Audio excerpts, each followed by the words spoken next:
Ang 10 sa pinakamadugong labanan sa Pilipinas noong World War II, Battle of Bataan. Matapos salakayin ng Japan ang Pilipinas noong Disyembre 1941, umatras ang mga sundalong Pilipino at Amerikano sa tangway ng Bataan. Mahigit 3 buwan silang lumaban kahit kulang sa pagkain, gamot at bala. Nang bumagsak ang Bataan, humigit kumulang 75,000 sundalo ang pinilit maglakad sa Bataan Death March, kung saan libo-libo ang namatay dahil sa gutom, sakit at karahasan. Battle of Corregidor. Ang Corregidor ang huling malaking depensa sa bungad ng Manila Bay.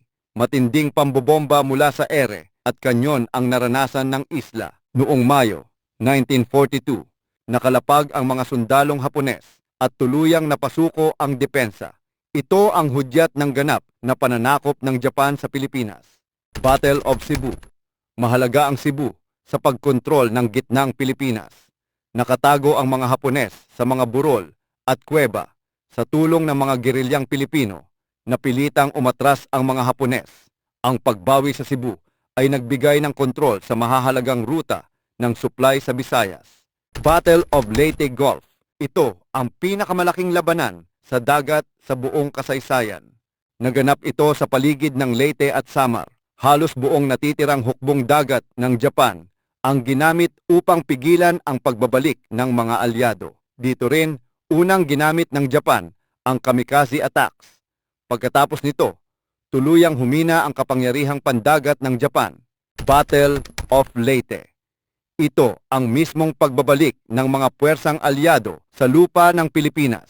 Dito binitawan ni General Douglas MacArthur ang tanyag na katagang "I have returned." Matinding labanan ang naganap sa kabundukan at kagubatan. Malaki ang papel ng mga gerilyang Pilipino sa tagumpay ng operasyon. Battle of Luzon. Ito ang pinakamalaking kampanya sa lupa sa Pilipinas. Lumaban ang mga sundalong Pilipino at Amerikano laban sa matitinding depensa ng Hapones sa Central Luzon, Cordillera at Hilagang Luzon. Kabilang dito ang mga labanan sa Clarkfield at Manila. Sa huli, tuluyang nabawi ang Luzon mula sa kamay ng Japan. Battle of Manila. Sa pagbabalik ng mga alyado, tumanggi ang ilang puwersang Hapones na lisanin ang Maynila at ginawa nila itong larangan ng digmaan. Isa ito sa pinakamalupit na urban battle ng ikalawang digmaang pandaigdig. Mahigit 100,000 sibilyang Pilipino ang nasawi. Halos ganap na nawasak ang lungsod ng Maynila. Battle of Panay. Bago pa dumating ang mga alyado, malakas na ang hukbo ng mga gerilya sa Panay. Nang magsimula ang paglapag ng mga puwersa, mabilis na naitaboy ang mga Hapones papasok sa kabundukan. Ipinakita ng labanang ito kung gaano nakahusay at kaorganisado ang resistensyang Pilipino. Battle of Mindanao. Umatras ang mga Hapones sa malalalim na gubat at kabundukan ng Mindanao. Mabagal at mahirap ang labanan. Malaking tulong ang ginampanan ng mga lokal na gerilya na pumutol sa supply ng kalaban at gumabay sa mga alyado. May mga unit ng Hapones na patuloy pang lumaban kahit malapit na ang pagtatapos ng digmaan. Battle of Besang Pass. Isa ito sa huling malalaking labanan sa Pilipinas noong ikalawang digmaang pandaigdig. Sa Hilagang Luzon, sinubukan ng mga Hapones ang huling depensa. Malaki ang papel ng mga sundalo ng hukbong sandatahan ng Commonwealth ng Pilipinas sa pagkabasag ng linya ng kalaban.